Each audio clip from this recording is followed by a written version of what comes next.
김민하 기자 어서 오세요. 안녕하세요. 오늘 첫 번째 항목은 셈법은 한 가지뿐입니다. 네, 미국의 이 폼페이오 국무장관이 이 말을 했다면서요. 그렇습니다. 이 최선희 북한 외무성 제1부상이 연말까지 미국이 셈법을 바꾸고 입장을 재정립해야 북미 대화가 되게 될 수 있다 이런 얘기를 했었는데요. 마이크 폼페이오 미국 국무장관이 미국 언론과의 인터뷰에서 셈법은 한 가지뿐이다 이렇게 얘기를 했다는 건데 예. 어떤 맥락인지 정리를 해보겠습니다. 그러니까 기존 입장 그대로란 얘기 아니에요? 그렇습니다. 이 폼페이오 장관은 비핵화에는 한 가지 진정한 접근법이 있을 뿐이다라면서 그건 비핵화를 하는 거고 위협을 없애기 시작하는 것이다 이렇게 얘기를 한 건데요. 대화의 문은 열어놓겠지만 북한의 비핵화에 대한 전향적인 어떤 입장이 나올 때까지는 제재 유지를 계속하겠다라는 취지로 해석이 되고 있습니다. 네. 또 이제 폼페이오 장관은 현지 시간으로 지난 24일 방송 인터뷰에서는 비핵화 협상이 실패한다면 우리는 경로를 변경해야 한다 이런 얘기도 했는데 지금 미국의 언론들은 이게 마치 어떤 군사 옵션을 다시 선택할 수도 있다는 취지 아니냐라고 지금 해석을 막 하고 있는 그런 상황입니다. 네, 아무튼 기존 입장 그대로다 이건데. 그렇습니다. 또 한편에서는 그 스티브 비건이 방한해가지고 대북 인도적 지원에 대해 논의한다 이런 소식도 있더라고요. 그렇습니다. 오는 8일에 이 스티브 비건 미국 국무부 대북정책 특별대표가 방한을 해서 이도훈 외교부 한반도 평화교섭본부장하고 한미 워킹그룹 회의를 하는 등의 일정을 소화한 다음에 12일께 일본을 거쳐서 귀국을 한다 이렇게 보도가 나오고 있는데요. 예. 이 일정에서 새로운 북한에 대한 어떤 유인 방안으로 대북 식량 지원 문제가 좀 집중 거론될 전망이다라고 지금 언론이 보도를 하고 있습니다. 이 대북 식량 지원에 대해서는 미국 정부도 원칙적으로는 반대하지 않는다 이런 입장인 것이고 특히 국제기구를 통한 대북 인도 지원 집행의 경우에는 지난 2017년 8월 달에 이 워킹그룹 회의에서 의결된 바도 있다라는 것이죠. 그러니까 남북 경협 예컨대 금강산 관광 개성공단 이런 거는 안 되지만 인도적 지원부터 시작하자 이런 거 이렇게 봐야 되나요?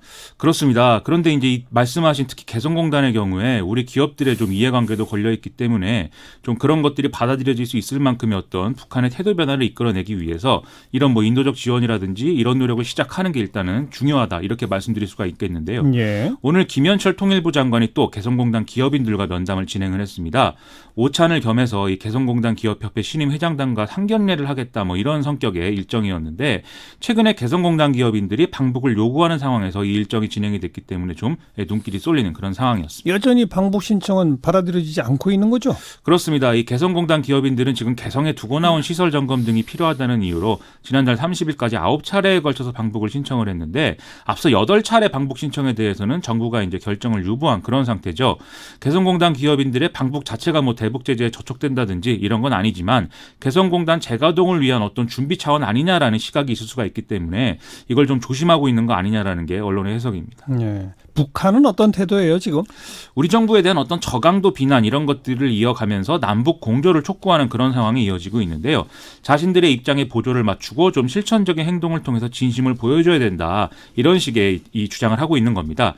여기에 대해서 오늘 강경화 외교부 장관은 북한과 미국 중에 어느 쪽이 변해야 되는 거냐는 취지의 질문에 대해서 미국이 포괄적 접근과 대화를 원하고 있기 때문에 북한도 좀 시야를 넓혀서 포괄적인 안목을 갖고 이 사안을 봐야 될 필요가 있다. 이렇게 얘기를 했습니다. 예. 그러면서도 이제 대북 인도적 지원에 대해서는 이 정치적 상황과 무관하게 이루어져야 된다라면서 이것을 위해서 국제사회의 의지를 모아야 되고 그것을 위해서 정부가 노력하고 있다는 취지의 또 답변을 또 했습니다. 네, 어쨌든 대북 인도적 지원이 조그마한 군불이라도 좀 됐으면 좋겠고요. 그랬으면 좋겠네요. 시사위키 두 번째 항목은요? 레이와 첫날의 강제 매각 신청입니다. 그러니까 이 강제징용 피해자들이 일본 기업 자산 매각 신청했잖아요. 그거죠? 그렇습니다.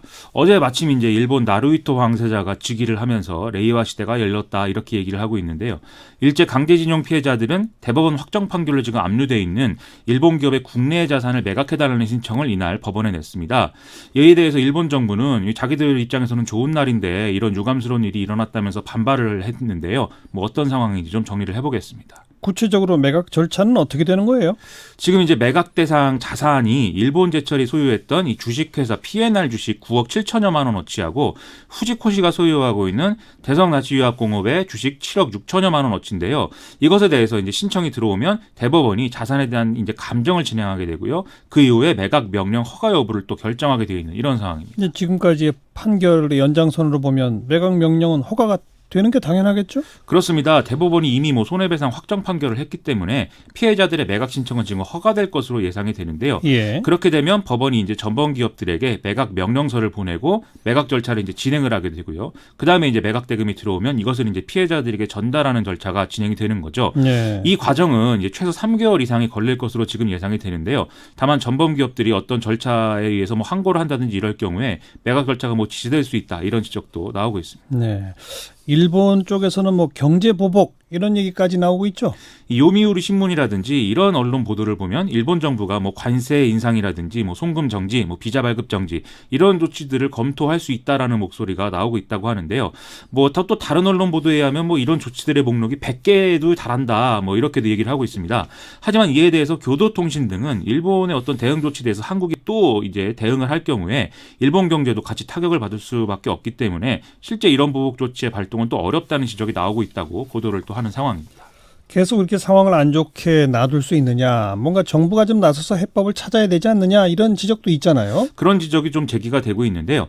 오늘 강경화 외교부 장관이 국민의 권리 행사가 진행되는 절차이기 때문에 정부가 뭐 개입을 할 수는 없다라는 입장을 지금 밝혔습니다. 일단 원칙적으로 그렇죠. 그렇습니다. 다만 그럼에도 사법부 판단을 뭐 존중한다는 어떤 차원을 넘어서 역사와 인권이라는 문제에서 피해자 치유를 할 수 있는 방안이 중요하다 이렇게 얘기를 해서 좀 여지를 남겨놓은 상황입니다. 그 얘기는 결국 일본이 좀 태도를 바꿔라 이건가요? 좀 그런 측면으로 받아들일 수가 있겠는데요. 사실 이 일본 전범 기업들의 경우에는 자신들의 책임을 부정을 하면서도 2012년 같은 경우에 한국 법원 판결이 그렇게 나오게 될 경우 뭐 배상 의사가 있다라는 입장을 밝힌 바도 있습니다. 예. 하지만 실제 판결이 나온 이후에는 일본 정부하고 긴밀히 협의해서 대응하겠다라는 입장을 공식적으로 얘기를 하고 있는데요. 아하. 그런데 이제 일본 정부가 계속해서 강경 대응을 하고 있는 상황이라는 것이죠. 그래서 지금 우리 사법부가 이제 판결한 내용대로 계속 절차가 진행될 수밖에 없는 측면이 또 있는 건데요. 다만 이제 강제징용 피해자들이 해당 기업들하고 포괄적으로 협의할 뜻이 있다는 입장을 여전히 유지하고 있기 때문에 맞아요. 이런 대목에서 좀 어떤 협의점을 찾아야 될 것 같습니다. 그러니까 이 피해자분들이 일본까지 가서 협의합시다. 이러는데 그렇죠. 협의에 응하지 않는다는 거 아닙니까? 그런 상황인 것이죠. 지금 추가 소송도 여러 가지 진행되고 있죠. 지난달 29일에 이제 강제동원 피해자 54명이 미쓰비시 광업이라든지 이 스미토모 석탄 등의 상대로 이제 손해배상 소송을 낸 상태인데요. 이외에도 또 비슷한 소송이 더 있을 수도 있다 이런 보도도 나오고 있어서 뭔가 이제 문제 해결을 틀을 만들어서 좀 한일 관계 악화를 막아야 된다 이런 얘기들이 나오는 것도 이제 사실입니다. 그래서 뭐 한국 정부 및 회사 여기다가 일본 측 전범 기업 이렇게 참여하는 3자 기금을 만들자든지 뭐 아예 국제사법재판소로 빨리 문제를 좀 넘기자 이런 얘기들도 이제 나오고 있는 것은 사실인데요. 네. 어쨌든 뭔가 행동이 필요한 국면인 거는 같습니다. 그런데 그 행동을 하려면 일본 정부와 일본 기업의 입장이 좀 변화해야 되는데 그래야 됩니다. 네. 그게 어렵네요. 그런 상황이죠. 수고하셨어요. 고맙습니다. 김민아 기자였습니다.